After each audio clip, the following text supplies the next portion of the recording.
Vent pipes that penetrate through the roof of a house are common places for roof leaks. The flashing boots used to seal around these pipes often don't last as long as the shingles. Rhode Island builder and Fine Homebuilding editorial advisor Mike Guertin adds an additional flashing layer to his roof vents to backstop these boots.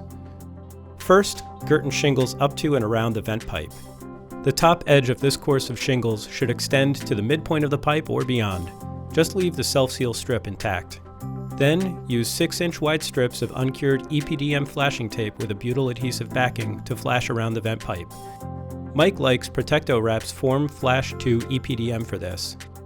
Cut the pieces at least 6 inches longer than the diameter of the pipe. Apply the tape so that it's below where the vent flashing boot's rubber collar will seal against the pipe. Start at the bottom, folding the tape roughly in half, and center it on the downslope side of the pipe. Carefully wrap it around and adhere it to the pipe. The tape is flexible, but don't overstretch it. Try to get all the air bubbles out of the tape and press it firmly into the shingle, the pipe, and the underlayment. Then do the same thing with another piece of tape on the upslope side of the pipe. A lot of roofers use roofing cement to seal the bottom of the flashing boot's pan to the shingles. But over time, this cement can dry and crack. Mike prefers to use 6-inch wide asphaltic flashing tape at this joint. Remove half of the backing, center the tape on the underside of the flashing pan's lower leg, and stick it to the pan. The tape will block wind-driven rain, and the 1/2-inch gaps on either end let out any water that might make it under the pan. Then, fit the boot over the vent pipe. Make sure that the sticky side of the tape is down so that it sticks to the shingle, and press it down firmly for good adhesion.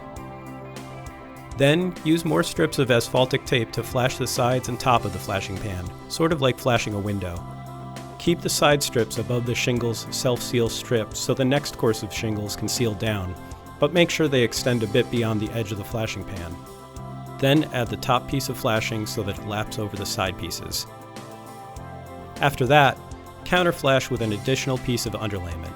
Slip this piece under the next lap up in the roof's underlayment, and make sure it extends down onto the pan of the flashing boot.